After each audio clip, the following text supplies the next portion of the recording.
पत्थर पत्थर पर लिख दो रे प्रभु जी का बेड़ा पार करे।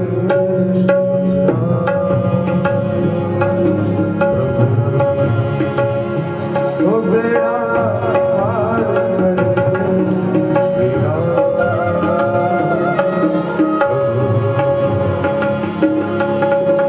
पत्थर पत्थर पर लिख दो रे प्रभु जी का बेड़ा पार करे श्री राम।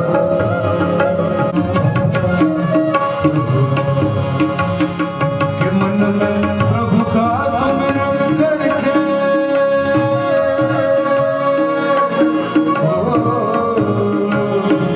मन में प्रभु का सुमिरन ओ बेड़ा पार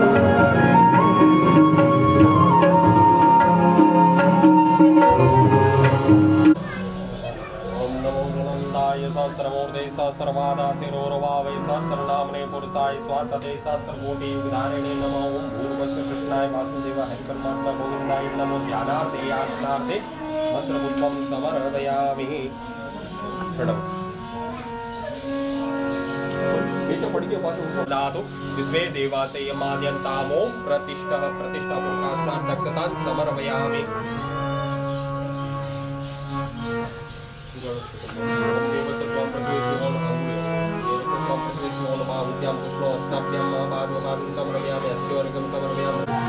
ओम इंद्रवागनस्वामी स्वामी द्वामदेशो राजा विद्वान् दिव्यंगण्डादसुतनोरूपी लिपं सुरश्रेष्ठं चन्दनं प्रतिगृहीतं अक्षार सुरश्रेष्ठ तुंगवासो सवितामया नित्यं भक्त्यानुगुणान् परमेश्वरम्।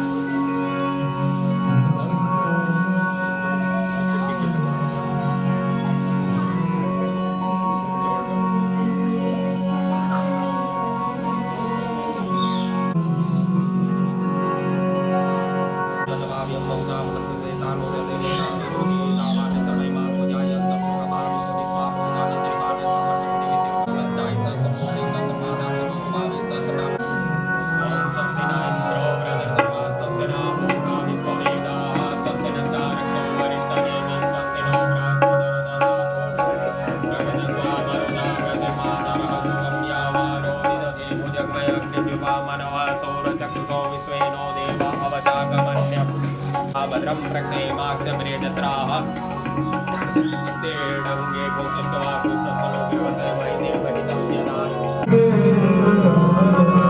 सदा संतं हृदयारविन्दे भवानी सहितं नमामि।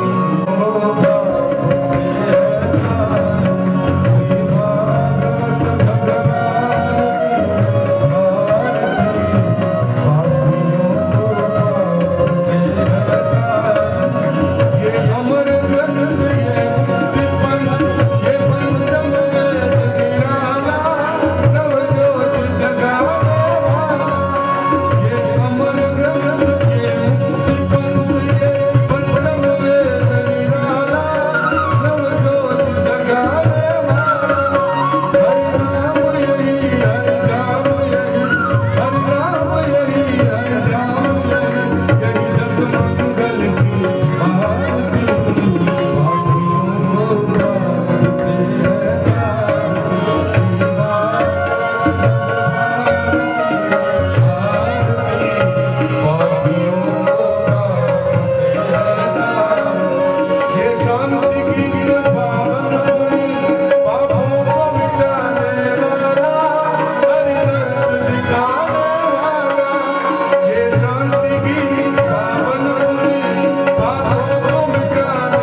गुरुर्ब्रह्मा गुरुर्विष्णु गुरुर्देवो महेश्वर गुरु साक्षात् परब्रह्म तस्मै श्री गुरुवे नमः।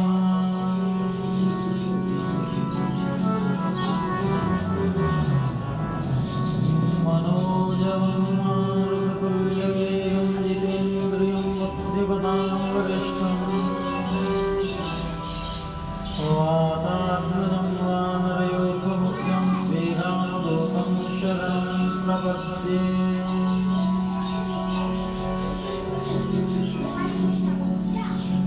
शान्ताकारं भुजगशयनं पद्मनाभं सुरेशं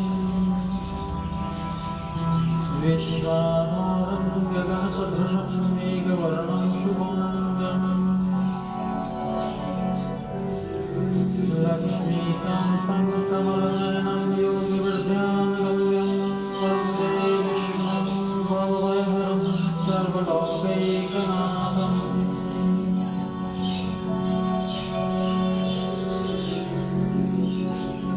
कस्तूरितिलकं ललाटपटले वक्षस्थले कौस्तुभं नासाग्रे वरमौक्तिकं करतले वेणुं करे कङ्कणम् सर्वाङ्गे हरिचन्दनं सुललितं कण्ठे च मुक्तावली गोपस्त्रीपरिवेष्टितो विजयते गोपालचूडामणि।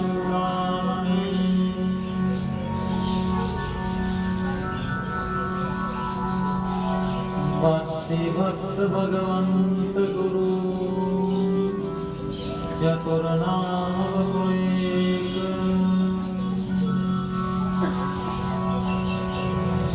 जिसके पद वंदन किए नाशत विघ्न एक।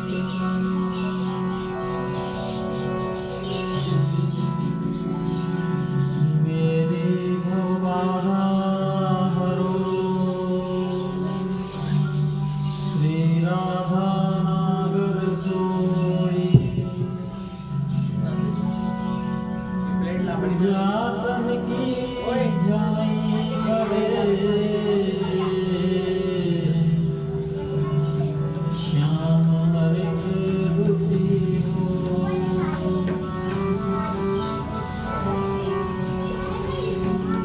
श्री राधे जू मेरी स्वामिनी मेरा दे जू को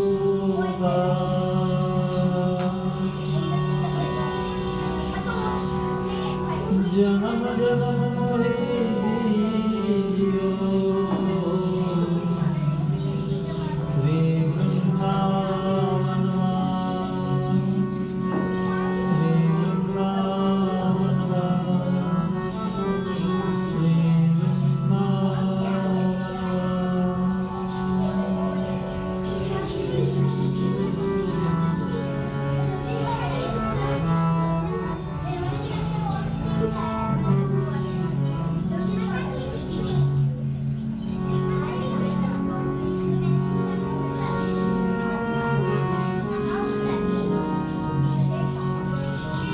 शुभ संवत 2077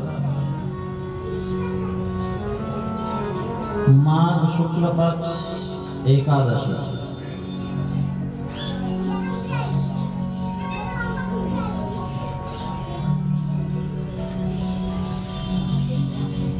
श्री राजगोपाल प्रभु की छत्र छाया में बैठकर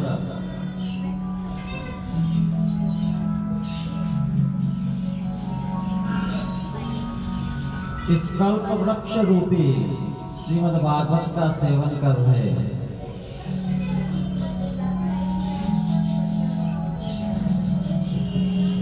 यहाँ के मुखिया जी सेवादार प्रभु प्रेमी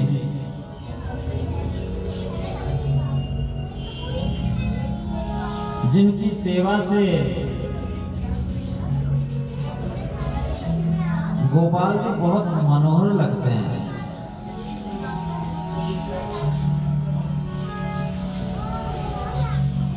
ऐसे यहाँ के मुखिया जी श्रीमान राम गोपाल जी शर्मा, मेरे दाईं ओर इस कथा को परिपूर्णता प्रदान करने के लिए मूल पाठ और जप के साथ विराजे हुए ब्राह्मण चरणारविंद,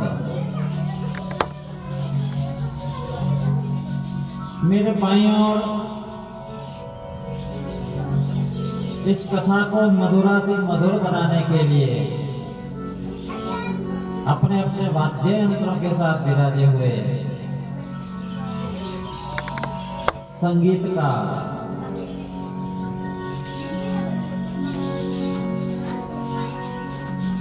और इस ज्ञान यज्ञ को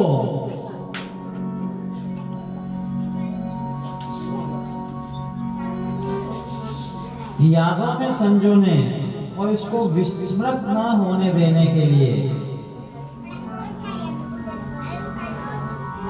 अपने कैमरे में कैद करता हुआ मेरा अनुज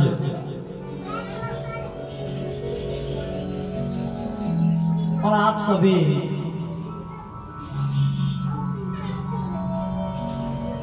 जो एक ज्ञान पिपासा, उस परमात्मा तत्व को जानने की इच्छा, मुमुक्षा, जिज्ञासा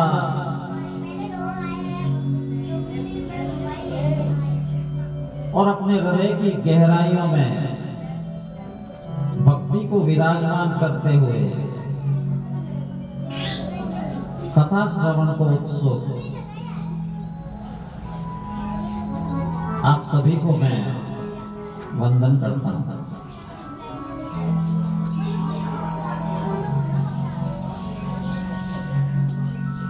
आइए कथा में प्रवेश से पूर्व उस परमात्मा के पवित्र पावन नाम का उच्चारण करते हुए अपनी वाणी को पवित्र बनाएं।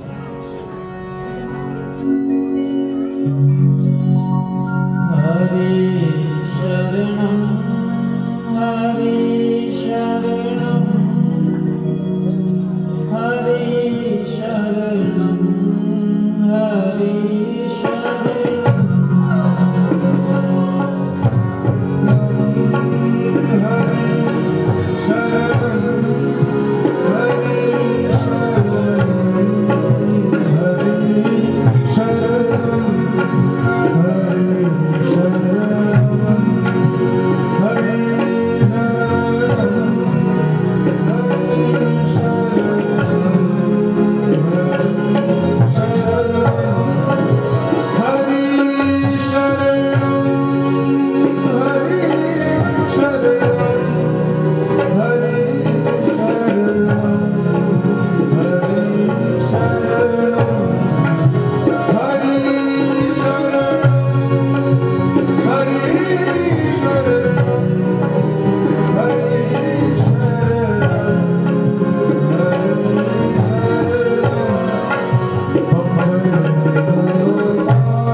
ऋषिगण कहते हैं, संत कहते हैं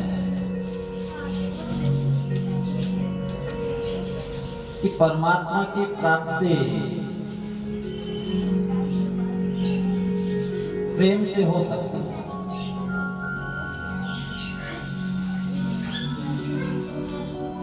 और दूसरे शब्दों में, दूसरे अर्थों में कहा जाए तो प्रेम से ही परमात्मा को पाया जा सकता है। अन्य कोई भी साधन उतना प्रभावी नहीं जितना प्रेम है।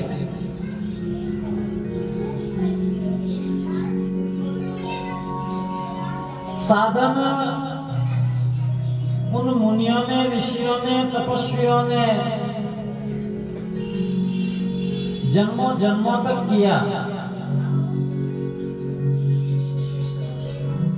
लेकिन परमात्मा की प्राप्ति नहीं हो सकी। वे परमात्मा को प्राप्त नहीं कर पाए।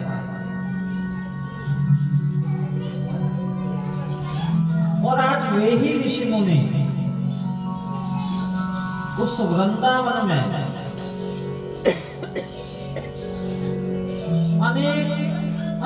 अनेक रूप बनाकर प्रकट हुए हैं। परमात्मा के प्रेम में वशीभूत वे ऋषिगण, वे तपस्वी, वे यति, वे सन्यासी आज वृक्ष, लता, पता और यहाँ तक कि ब्रज की धूल का एक कण बनने के लिए भी तैयार है।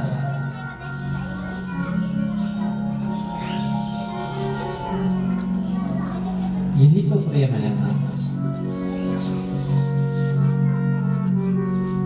राधा जी ने कहा, या पश्यन्ति प्रियं स्वप्ने धन्यास्तः सखी योषितः अस्माकं तु गदे कृष्णे गता निद्रापि वैरिणी। अपनी सखी से कह रही है कि हे सखी, वे और भक्त या वे और सखियां या वे और गोपियां धन्य है जो प्रत्यक्ष नहीं लेकिन स्वप्न में तो श्याम सुंदर के दर्शन कर लेती है।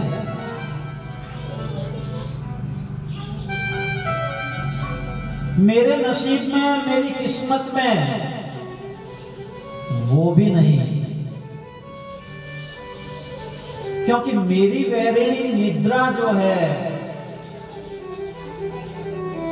वो भी नहीं आती, और निद्रा नहीं आती तो स्वप्न कहां से आएंगे, स्वप्न नहीं आते तो उसमें श्याम सुंदर कहां से आएगा।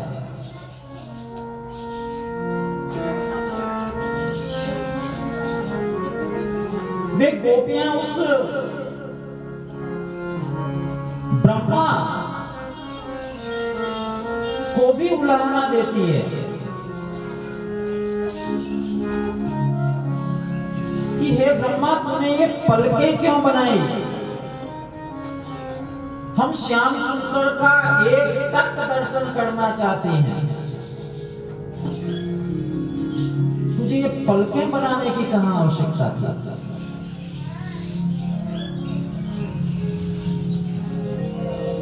परमात्मा के प्रेम के वशीभूत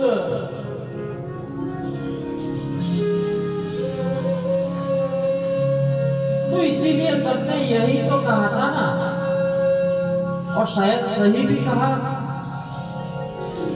कि ब्रज में नंद जी के घर आनंद प्रकट हुआ है, प्रेम प्रकट हुआ है।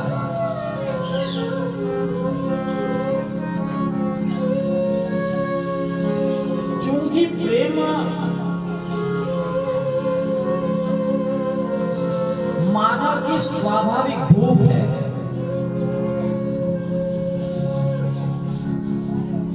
मानव प्रेम के बल पर ही जीता है। आप सोचिए, आप ज्यादा समय तक मुंह फुलाए हुए नहीं रह सकते, आप ज्यादा समय तक क्रोधित अवस्था में नहीं रह पाते,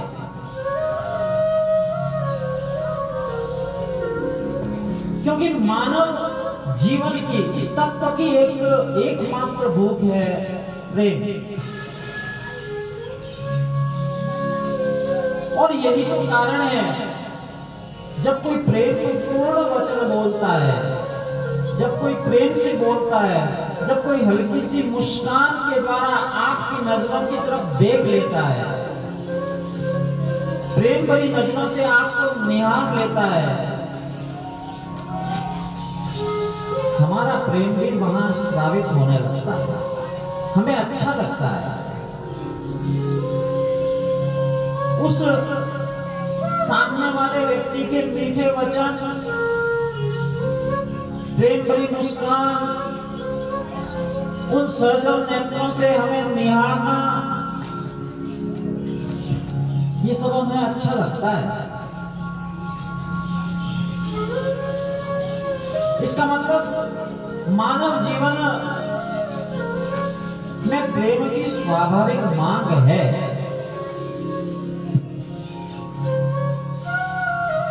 आप बहुत क्रोधित अवस्था में हैं और आपसे कहा जाए नहीं नहीं सौगंध है आपको, अब आप 4 घंटे ऐसे ही मुंह फुला के रहोगे, शायद आप नहीं रह पाएंगे।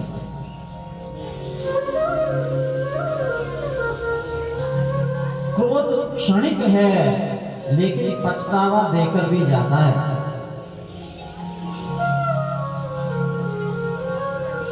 गुस्से में बालक को थप्पड़ जड़ दिया, तमाचा लगा दिया, लेकिन ध्यान रखना आप उस पछतावे से शीघ्र मुक्त नहीं हो पाएंगे। वह क्रोध आपको बार बार कचोटता रहेगा, एक पीड़ा देता रहेगा।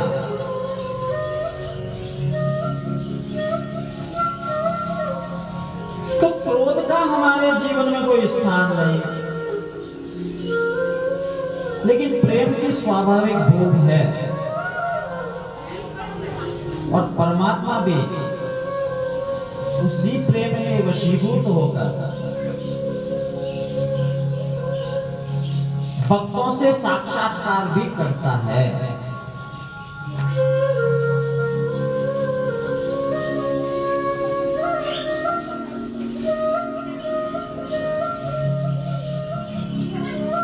उसी प्रेम के वशीभूत तो वे ग्वाल बालाएं परमात्मा को नचाती है। परमात्मा वहां बंधन में भी आता है प्रेम के माध्यम से, परमात्मा बंध भी जाता है प्रेम के माध्यम से, परमात्मा उस कोख में भी आ जाता है प्रेम के माध्यम से। और वे ग्वाल बालाएं जो परमात्मा से अतिशय प्रेम करती है, वे उनको छाछ का गिलास दिखाकर, छाछ की मटकी दिखाकर परमात्मा को नचा भी देती है।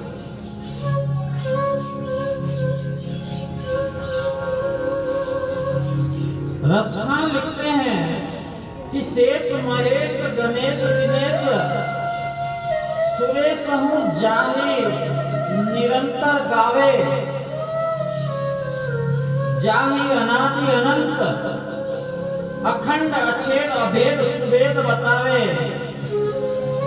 अरे नारद से शुक व्यास रहे पचिहारे तो पुनि पार न पावे। और ताही अहिर की छोहरियां,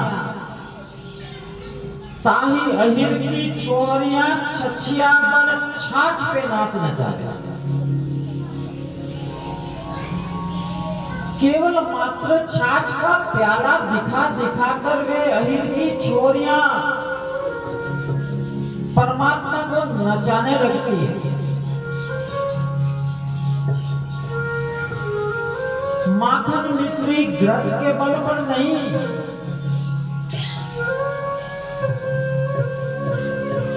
छाछ दिखा दिखा कर,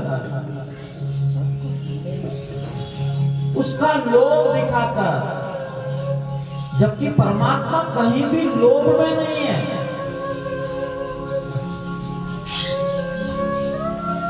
लेकिन वे गोपियां परमात्मा से कहती है देखो भाई ये तुम्हारा है, ये छाछ तुम्हारी है, लेकिन ऐसे ही नहीं मिलेगी, तो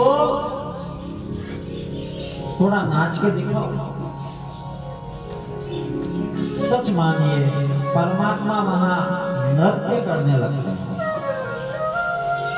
ताही अहिर की छोहरियां छछिया पर छाछ पे नाच नचावे। सहज भूख है प्रेम, परमात्मा भी उसी प्रेम के वशीभूत होकर नाचने लगता है।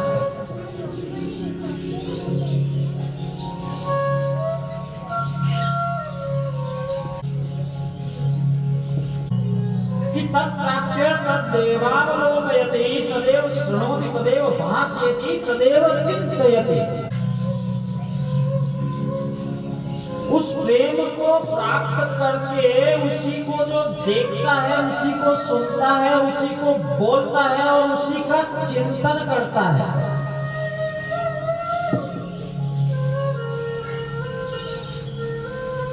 वही प्रेम है।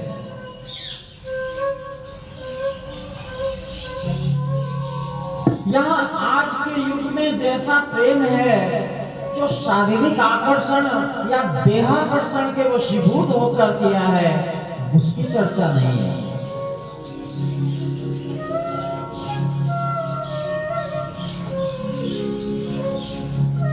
ये वह प्रेम नहीं है, ये उस दिव्य तत्व का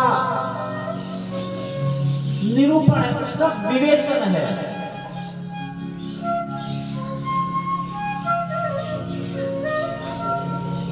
जो परमात्मा को भी नृत्य पे मजबूर करता है।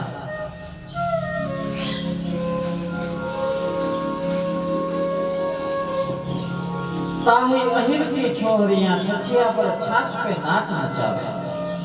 सोचिए, कल्पना कीजिए, उस परमात्मा को छाछ के बल पर नचा रही है वो छोरी,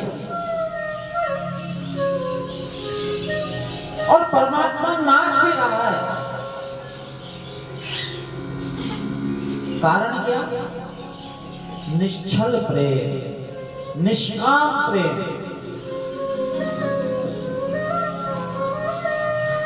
कपट रहित प्रेम।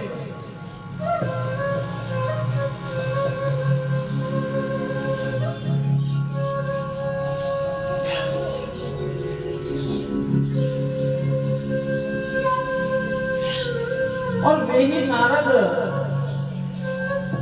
अपने भक्ति सूत्र में बताते हैं कि प्रेम की 6 विशेषताएं भी है।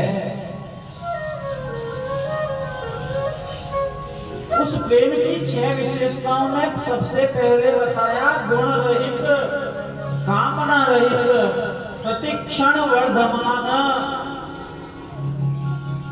फिर कह दिया नविच्छिन्नं सूक्ष्मतरम अनुभवं स्वरूपम्। प्रेम का सबसे पहला गुण है कि वह गुण रहित है। श्याम सुंदर ने तो गोपियों से कहा था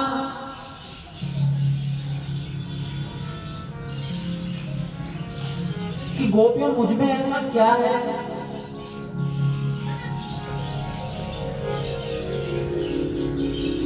मुझ में कोई गुण नहीं, मेरा अंग वर्ण जो है वो भी श्याम है।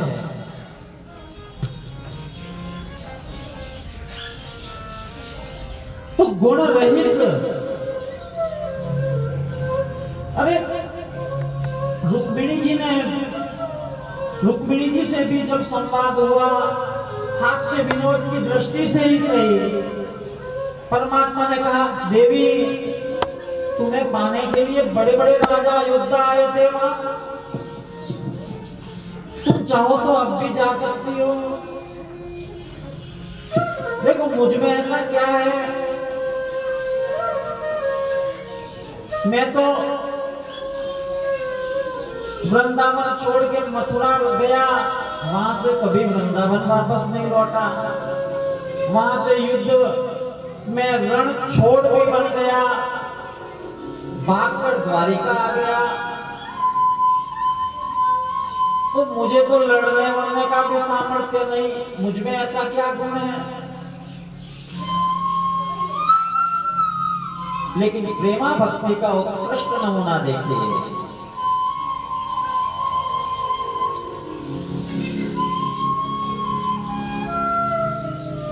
जब वृंदावन से मथुरा गए, पीछे वृंदावन और वहां की समस्त सखियों को बेचैन कर गए।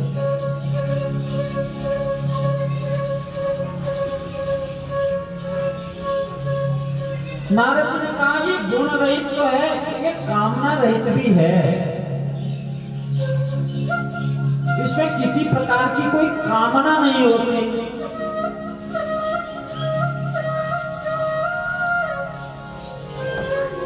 अपने प्रेमी से किसी प्रकार की कोई डिमांड नहीं होती इसमें। तत् सुखम सुखित्वम, तेरे सुख में ही मेरा सुख है।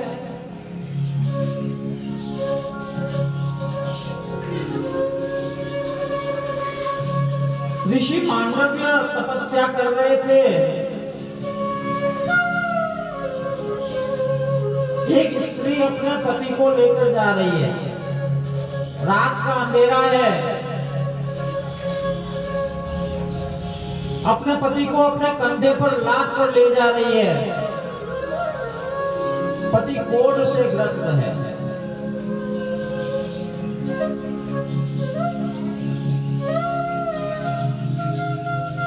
उस कोढ़ से ग्रस्त अपने पति को लेकर जा रही है किसी एक वेश्या के घर, क्योंकि पति की इच्छा है उस वेश्या के साथ रमण करने की।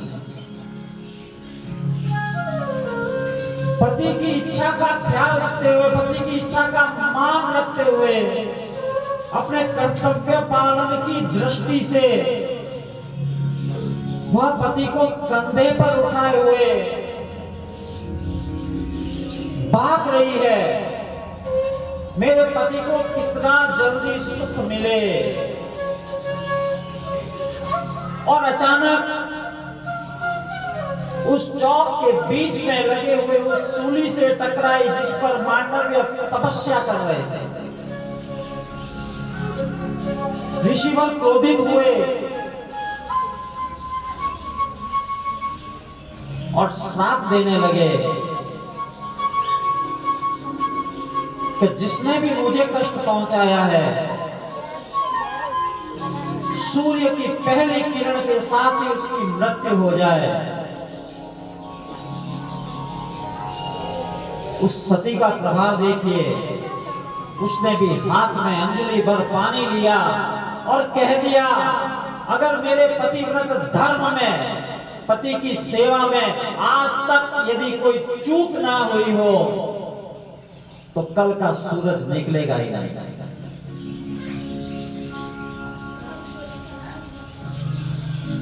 और सच मानिए, भोर की पहली किरण आ ही नहीं पाई उस पतिव्रता के प्रभाव से। उस कामना रहित पतिव्रत का धर्म का पालन करने वाली उस नारी के मुख से निकले हुए वचनों के खातिर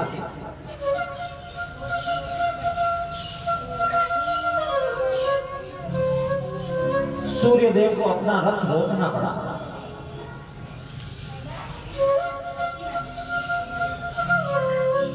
तो प्रेमा भक्ति का दूसरा सूत्र ये कामना रहित है, इसमें कोई मांग नहीं। नारद अपने भक्ति सूत्र में प्रेमा भक्ति को प्रतिपादित करते हुए आगे कहते हैं कि यह प्रतिक्षण वर्धमान है।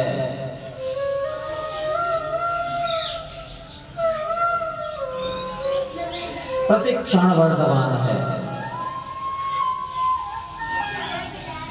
परमात्मा के प्रति प्रेमायुक्त भक्ति आप कर रहे हैं, प्रेमा भक्ति कर रहे हैं, तो ये निरंतर बढ़ने वाली है, इसमें कमी नहीं आती।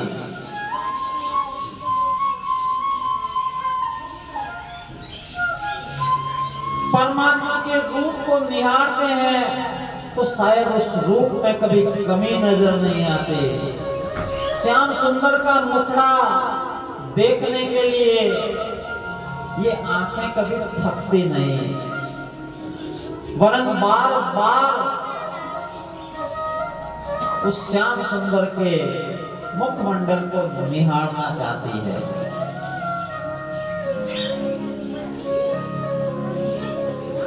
ये प्रतिक्षण वर्तमान है।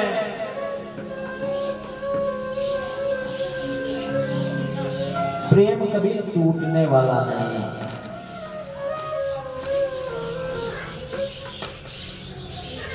नारद चौथा गुण बताते हैं, कभी टूटता नहीं है। वृंदावन से मथुरा गए, मथुरा की तरफ पुनः नहीं, वृंदावन की तरफ पुनः नहीं देखा श्री कृष्ण ने, लेकिन गोपियों का प्रेम कम नहीं हुआ।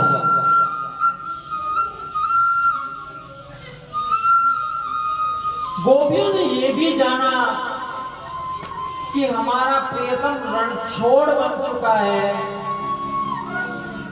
लेकिन प्रेम में कहीं कमी नहीं आई।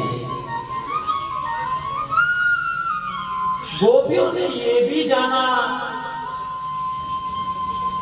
कि हमारे प्रियतम के इतनी पटरानियां हैं, इतनी रानियां हैं, लेकिन फिर भी उनका प्रेम कम नहीं हुआ।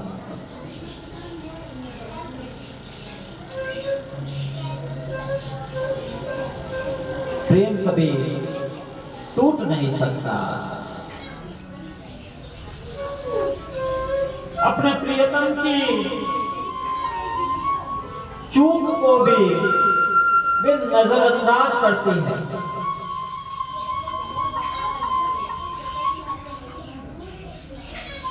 तो कभी न टूटने वाला अत्यंत सूक्ष्म भी है। इसकी गति को कोई जान नहीं सकता। तभी तो मीरा ने गाया था ना, हे मैं तो दर्द दीवानी, मेरो दर्द न जाने कोई।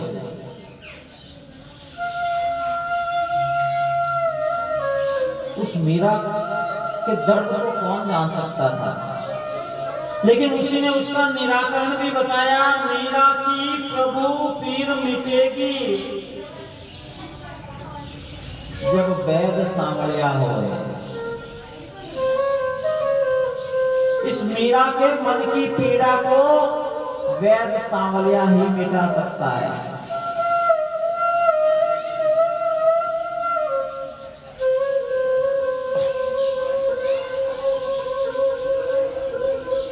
तो इस प्रेम की गति को कोई नहीं जान सकता। और फिर कह दिया कि यह अनुभव स्वरूप है। वह मीरा जब श्याम सुंदर को पुकारती थी, श्याम सुंदर के प्रेम में दीवानी थी, तो उसका दर्द वही जानती थी। बाकी सब तो यही कह रहे थे ना, मीरा पागल हो गई, मीरा दीवानी हो गई। क्योंकि बिना अनुभव इस प्रेम को जाना भी नहीं जा सकता। जो परमात्मा से प्रेम करे, जो उसके चरणारविंदों का आश्रय पाना चाहे, प्रेम को भी वही जान सकता है।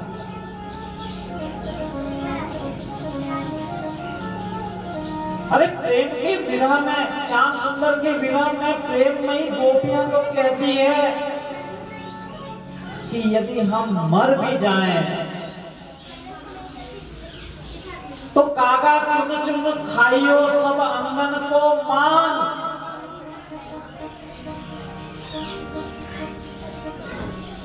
लेकिन दो अखियों को छोड़ देना, क्योंकि हमें अभी भी मिलन की प्यास है, मिलन की आस है, उसके दर्शन की चाह है। इन दो अखियों को छोड़ देना है।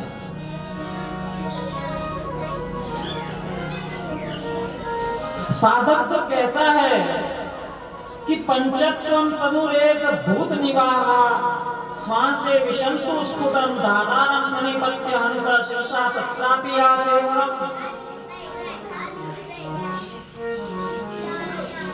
वो ब्रह्मा से प्रार्थना करता है कि देखो तुम्हारा बनाया हुआ ये शरीर जो है ये पंच तत्व का है ना, तो फिर मेरा शरीर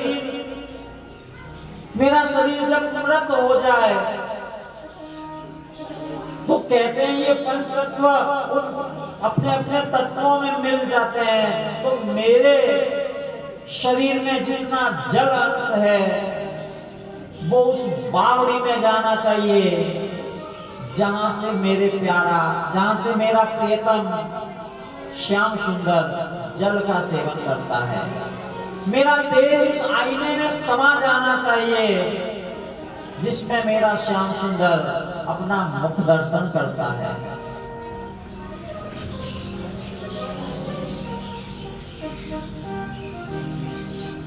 मेरे पंच तत्व भी उस श्याम सुंदर का दर्शन कर सके। हे ब्रह्मन, ऐसी व्यवस्था करना।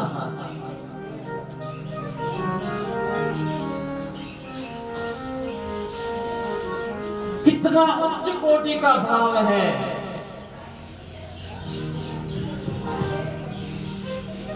इसे प्रेम कहते हैं। आज के युग में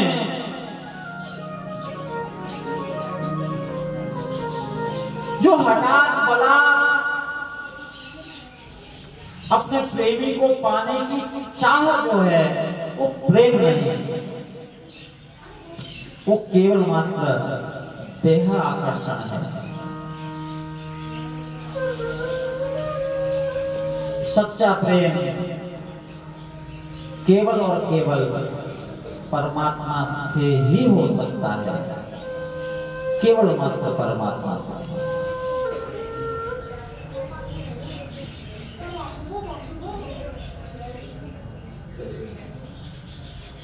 कीर्तन करेंगे, फिर कथा के कपाट खोलेंगे। कृष्ण गोविंद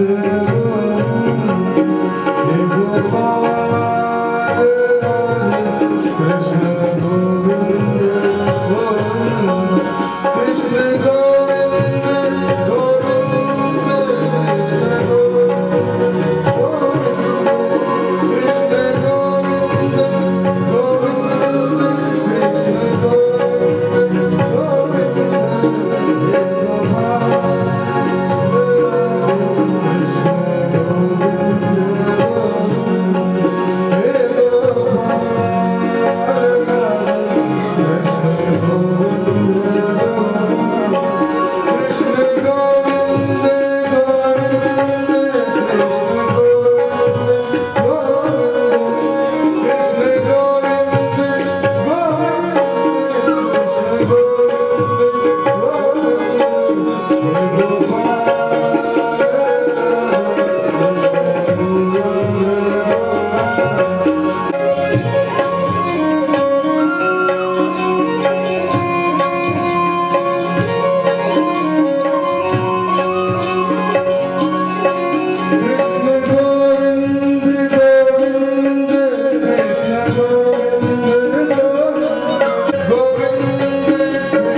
बाकी।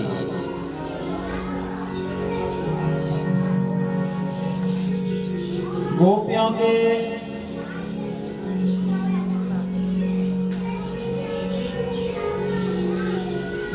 मान को, उनके सम्मान को, उनकी मर्यादा को अक्षुण्ण बनाए रखने के लिए चीर हरण भी किया, राज को धारण किया।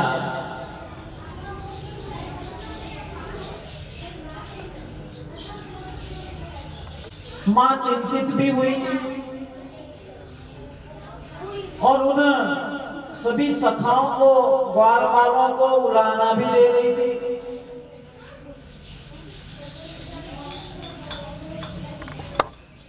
मेरा लाला अकेले उस पर्वत को उठाए हुए खड़ा है, तो सब ग्वाल वालों ने अपनी अपनी लाठियां लगाई।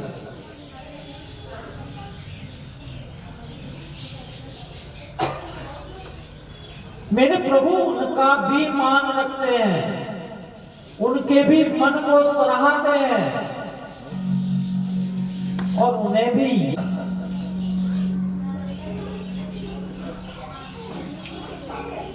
यशोददाती इति यशोदा, जो सबको यश प्रदान करे वही तो यशोदा है ना।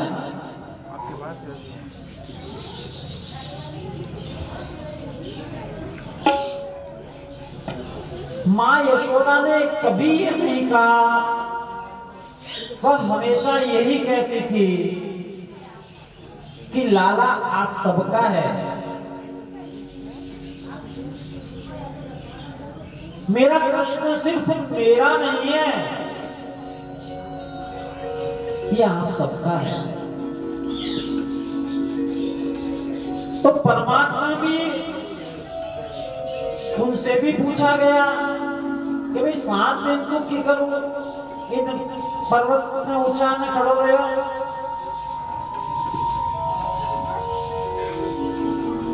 कितना सरल और सहज कर दिया मेरे प्रभु ने, कह दिया कि कछु माखन को बल बढ़ियो, कछु गोपन करी सहाय।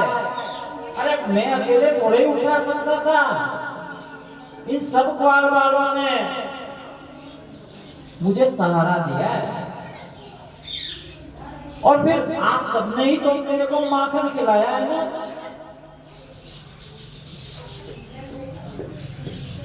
कछु माखन को बल बढ़ियो, कुछ गोपन करी सहाय, और श्री राधे जी की कृपा से मैंने गिरवर लियो उठाया। राधा जी परमात्मा की शक्ति है। यहां सबको मान देते हैं, सम्मान देते हैं, यश बढ़ाते हैं, उनकी कीर्ति में वृद्धि करते हैं, अभिवृद्धि करते हैं।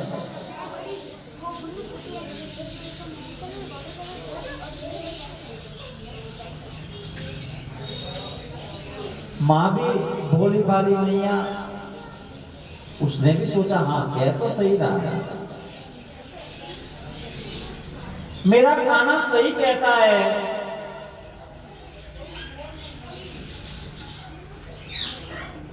इंद्र ने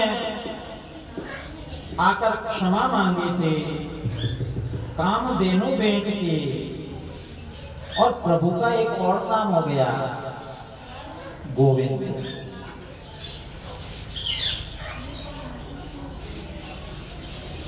मेरे प्रभु 8वां वर्ष पूर्ण कर 9वें वर्ष में प्रवेश करने जा रहे हैं। गोपियों को दिए हुए वचन के अनुसार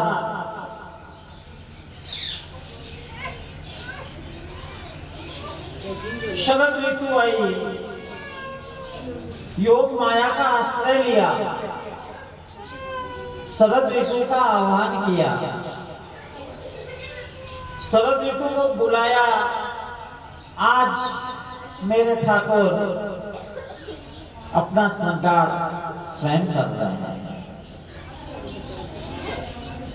स्वयं अपना श्रृंगार किया और अपने शयन कक्ष की पूर्व दिशा की खिड़की से कमर में बंधी हुई उस वेणु को लेकर पीला पीतांबर धारण किया है, पैरों में नूपुर है, पूर्व दिशा की उस खिड़की से कूदकर केसर की क्यारियों के बीच से होते हुए झुक झुक कर चल रहे हैं।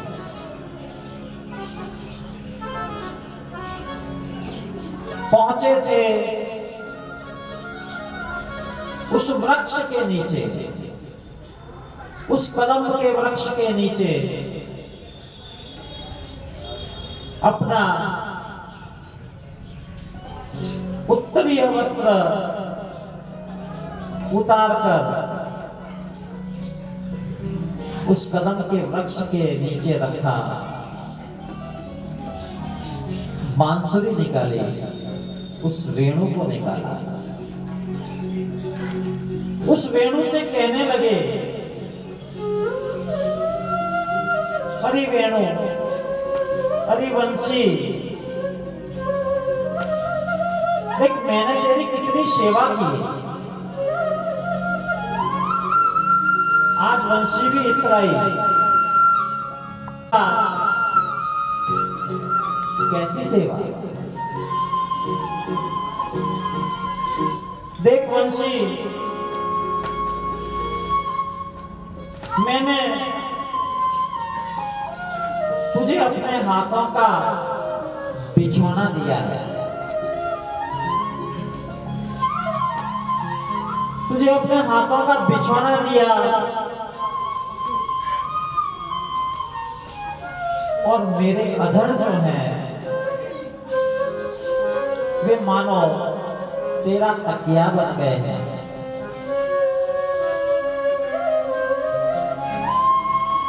मैं जब तुझमें प्राण फूंकता हूं और तेरे चित्रों को अपनी अंगुलियों से आच्छादित करता हूं, मानो मैं तेरे चरण दबा रहा हूं।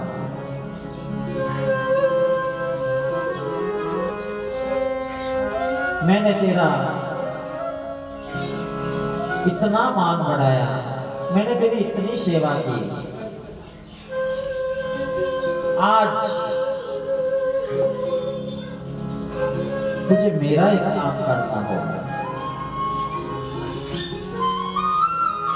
वंशी ने पूछा था, प्रभु आप आदेश दीजिए। मैंने आपके अधरामृत का पान किया है,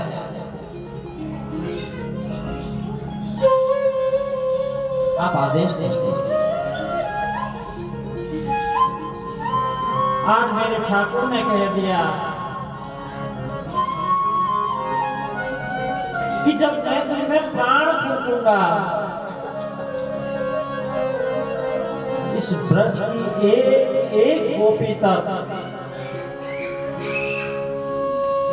वह वंशी धुन जानी चाहिए,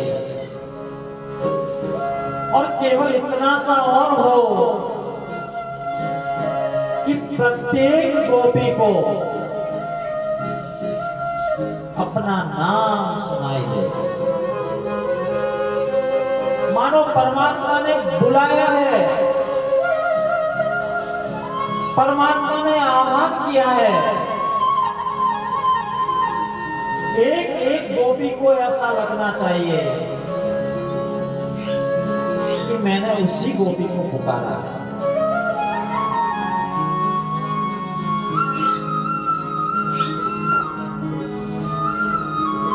वंशी में प्राण फूंकते हुए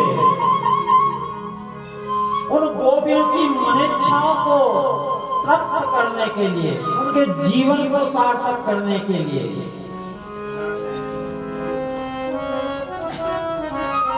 जीव का शिव से, इस जीवात्मा का परमात्मा से उस मिलन दृश्य को साकार करने के लिए आज मेरे प्रभु वेणुनाद कर रहे हैं और एक एक गोपी को ऐसा लग रहा है जैसे परमात्मा मुझे ही बुला रहे हैं। जैसे ही प्राण फूटे उस वंशी में एक एक गोपी को ऐसा लगा परमात्मा मुझे बुला रहे हैं। जो जिस काम में, जिस कर्म में रत थी वो वहीं छोड़कर सभी गोपियां दौड़ पड़ी है परमात्मा की उस आवाज पर, परमात्मा के चरणारविंदों का आश्रय लेने के लिए।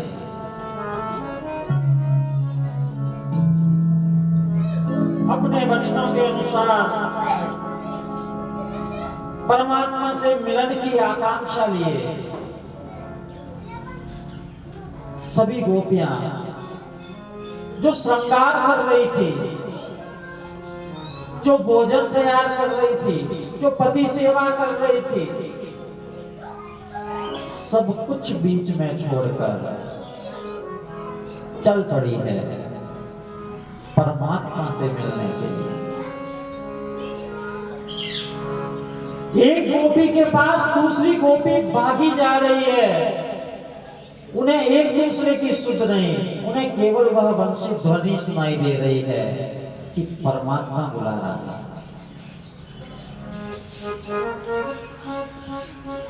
शरद ऋतु की उस चांदनी रात में लोक लाज मर्यादा सबको ताक में रखकर वे गोपियां परमात्मा से मिलने के लिए जा रही है। परमात्मा की आयु जो है वो 8 वर्ष पूर्ण करके 9वें वर्ष में प्रवेश करने की आयु है।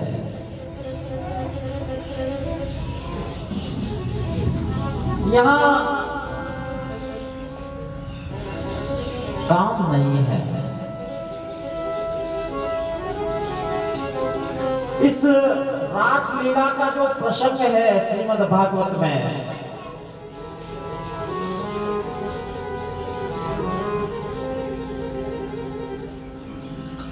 मानो वो हृदय है, इस भागवत का हृदय है ये। इसमें कहीं भी काम का लेश मात्र नहीं है। हमारी समझ, हमारी बुद्धि, हमारी मानसिकता, हमारा वैचारिक स्तर हो सकता है इसे काम मान बैठे, लेकिन यहां आप ध्यान दीजिएगा कि परमात्मा अभी केवल 8 वर्ष के हैं। 8 वर्ष की अवस्था में काम की जागृति नहीं हो सकती। ये गोपियां साधारण स्त्रियां नहीं है, ये वे ऋषि मुनि, वे तपस्वी, ये यति योगी जो जन्मों जन्मों तक तपस्यारत थे, वे सब आज गोपी के रूप में साकार हुए हैं ब्रज में। परमात्मा से मिलन की आकांक्षा में जिन्होंने बार बार जन्म लिया है,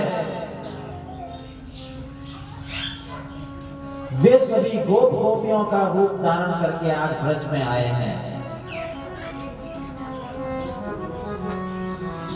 तो इसमें शूद्र मानव की आकांक्षा, वो काम इसमें कहीं नहीं है जो एक सामान्य स्त्री पुरुष के मध्य होता है।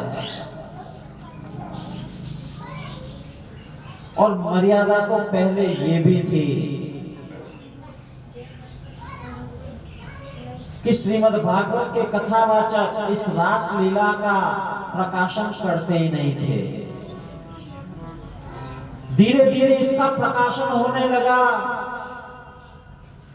तो केवल और केवल वृंदावन में जो कथाएं होती थी वही रास लीला का प्रसंग उन श्रोताओं को इसका लाभ मिलता था, क्योंकि मानव मन, हमारा वैचारिक स्तर वैसा नहीं है। हम रासलीला को एक साधारण स्त्री पुरुष की काम क्रीड़ा समझ सकते हैं। इसको दृष्टिगत रखते हुए इसका प्रकाशन केवल वृंदावन तक ही सीमित रखा। फिर धीरे धीरे जैसे जैसे कथावाचकों की बाढ़ आई, ये सर्वत्र प्रकाशित होने लगा।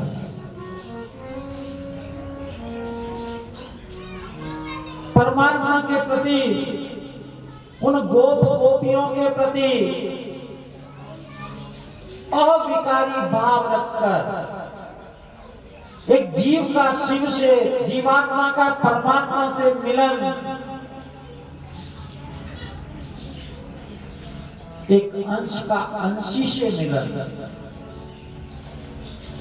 उसी को दृष्टि में रखकर अपने वैचारिक स्तर को उस स्तर तक ले जाकर ही इस रास का प्रसंग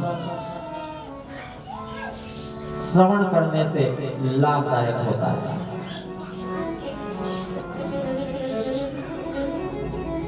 जिस प्रकार मृत्यु के पश्चात हमारे पंचतत्व उन अलग अलग पंचतत्वों में विलीन हो जाते हैं, उनमें मिल जाते हैं, ठीक उसी प्रकार यह रासलीला भी जीवात्मा का परमात्मा से और इस अंशी का अंश से मिलन है। इसमें कहीं काम का स्थान नहीं है, क्योंकि परमात्मा ने जब कालियनाग पर कृपा की थी, कालियनाग जो कि काम का प्रतीक है, परमात्मा ने भी कहा, उसका वध नहीं किया, कालियनाग का वध नहीं किया प्रभु ने, बल्कि उसे निर्देश दिया, जहां मैं हूं वहां तू नहीं रह सकता। उसको दूर भेजा, ब्रज क्षेत्र से बाहर भेज दिया, क्योंकि कालियनाग काम का प्रतीक है। तो परमात्मा की लीला में काम का कहीं भी प्रवेश नहीं है। रास लीला से पूर्व कामादिक विकार जो हैं वे उसी प्रकार दूर हो जाने चाहिए, जिस प्रकार मेरे प्रभु ने उस कालियनाग को ब्रज क्षेत्र से दूर जाने की सलाह दी थी।